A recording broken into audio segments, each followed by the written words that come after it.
ભરૂચ જિલ્લા કોંગ્રેસ સમિતિ ખાતે પ્રદેશ પ્રવક્તા નરેન્દ્ર રાવતના અધ્યક્ષસ્થાને યોજાઈ પત્રકાર પરિષદ, જેમાં ભાજપ દ્વારા મનરેગા યોજનાનું નામ બદલીને દેશની જનતાને ગેરમાર્ગે દોરવાની જે વાત કરાઈ રહી છે તેને ધ્યાનમાં રાખીને આગામી દિવસોમાં કોંગ્રેસ પાર્ટી દ્વારા વિરોધના કાર્યક્રમ યોજાનાર હોય તે અંગેની માહિતી આપી ભાજપ સરકાર પર આકરા પ્રહારો કર્યા હતા.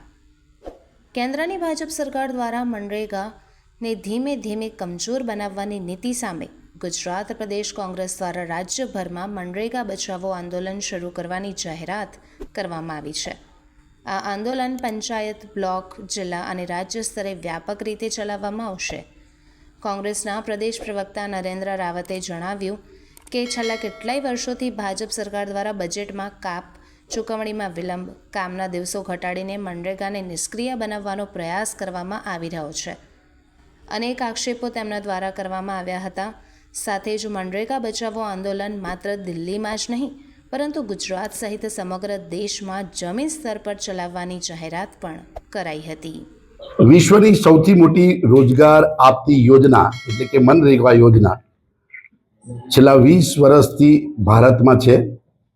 ભારતના બજેટની અંદર સૌથી વધુ ફાઇનાન્સ ફાળવવામાં આવતી હોય આ ખેતી પ્રધાન દેશની અંદર ગ્રામ્ય વિસ્તારોને, ગ્રામ્યના શ્રમિકો, આદિવાસીઓ, વંચિતો અને જે લોકો રોજગાર મેળવી શકતા નથી ને જેના કારણે ગામડાઓમાંથી શહેરીકરણ તરફ લોકો આગળ જાય છે એવા લોકોને 100 દિવસની ગેરંટી યોજના, આવી મહત્વપૂર્ણ યોજના કોંગ્રેસની કેન્દ્ર સરકારે 2005માં કાયદો પસાર કરીને બનાવી હતી. એ યોજના 2014માં નરેન્દ્ર મોદી જ્યારે વડાપ્રધાન બન્યા એને ચાલુ રાખી.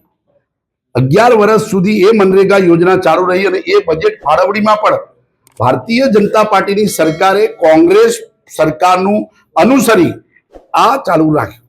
પરંતુ અચાનક ચૂંટણી પહેલા મનરેગા યોજનાનું નામ બદલી વીબી ગ્રામજી આવું એક નામ આપી અને એને અપભ્રંશ કરી રામજી નામની યોજના કરી લોકોની ધાર્મિક લાગણીઓ દુભાવવાનો અને એને છેડવાનો પ્રયાસ કરી, કોંગ્રેસ પર આક્ષેપ કરવાનો પ્રયાસ કર્યો. એનો પહેલા ખંડન કર્યું.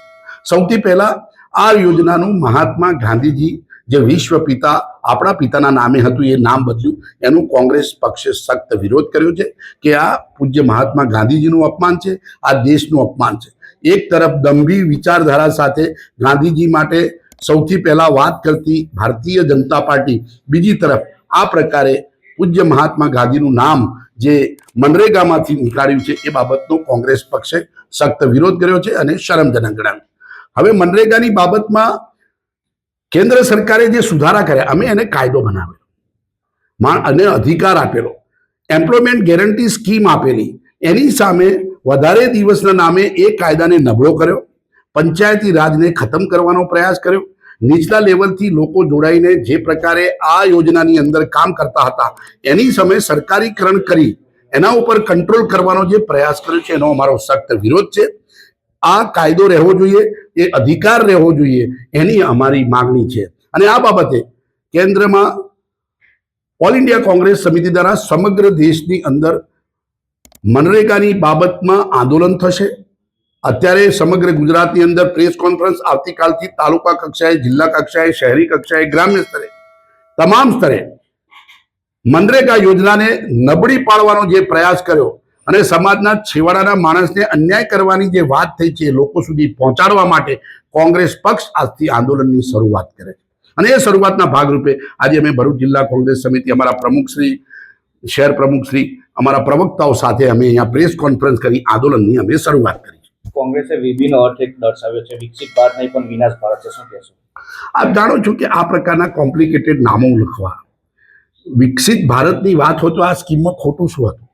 અને ખોટું હતું તો 11 વર્ષ સુધી ભારતીય જનતા પાર્ટીની, નરેન્દ્ર મોદીની સરકાર દ્વારા 11 વર્ષ સુધી મનરેગા યોજનાનું બજેટ પણ એમને ફાળવ્યું. તો એ શું કર્યું તમે? એનો મતલબ 10 વર્ષ તમે ખોટું કર્યું.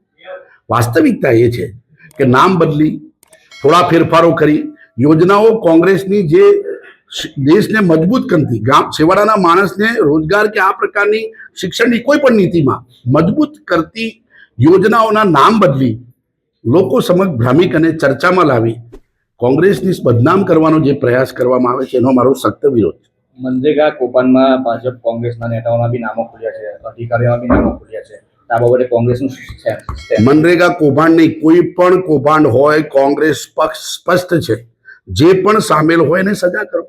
ભ્રષ્ટાચારમાં કોઈ પણ હોય એને તમે સજા કરો. મનરેગાના કૌભાંડમાં મેં પોતે જ જેમ દેવગઢ બારિયાની અંદર મેં પોતે તપાસ કરેલી. મનરેગા યોજનાના જે પ્રકારે કૌભાંડો મિનિસ્ટરો દ્વારા કરવામાં આવ્યા, એમના છોકરાઓ પણ જેલમાં છે. હજારો કરોડની મનરેગા ભ્રષ્ટાચારી યોજના છે અને એ યોજનામાં ભારતીય જનતા પાર્ટી સામેલ છે, એ તો પુરાવા છે. મિનિસ્ટર તરીકે એમને કાઢી મૂક્યા છે. અને બીજી મહત્વની યોજના કે તમે 100 દિવસની જગ્યાએ 125 દિવસના ભણગા ફૂંકતા હોય તો ગુજરાત સરકારના મુખ્યમંત્રી ભૂપેન્દ્રભાઈને સીધો સવાલ છે કે ગયા વર્ષે તમે આ એમ્પ્લોયમેન્ટ ગેરંટી સ્કીમમાં મનરેગા હેઠળ કેટલા લોકોને કેટલા દિવસનું વેતન આપ્યું? તો સત્તાવાર સરકારના આંકડે 100ની જગ્યાએ તમે 42 દિવસ જ તમે રોજગારી આપી છે. એટલે તમે તો નિષ્ફળ નીવડ્યા છો. તમને કોઈ સમાજના છેવાડા શ્રમિક હોય, આદિવાસી હોય, વંચિત હોય એની તમને પડી જ નથી. એટલે કોંગ્રેસ પક્ષ કટિબદ્ધ રીતે પ્રજા વચ્ચે જશે અને આ કાયદાની અંદર જે બી અન્યાય થયા છે એની સામે અમે વિરોધ નોંધાવીશું. ભરૂચમાં જે નોંધાઈ છે ફરિયાદ ભ્રષ્ટાચાર મનરેગામાં, તેમાં તપાસ હજુ પોલીસ દ્વારા ધીમી ગતિએ ચાલે છે, એ બાબત શું કહેશો? અમારા એ વખતના વિધાનસભા વિપક્ષના નેતાને અત્યારના પ્રમુખ અમિતભાઈ ચાવડાએ વિધાનસભાના ફ્લોર ઉપર આની વિગત સાથે અમે પુરાવા મૂકેલા છે. એના પછી તુષારભાઈ ચૌધરી પણ હમણાં મૂક્યા છે.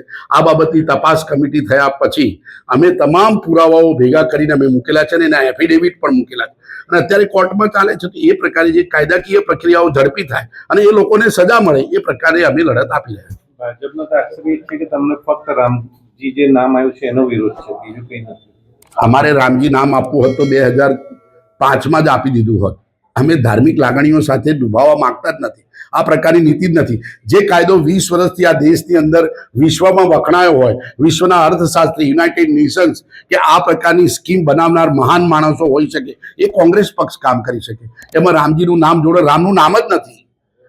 તમે એના 4 અક્ષર ભેગા કરીને આ પ્રકારે લોકોને ભ્રમિત કરવાનો પ્રયાસ અને કોંગ્રેસને બદનામ કરવાનો પ્રયાસને હું સખ્ત શબ્દોમાં વખોડી કાઢું છું.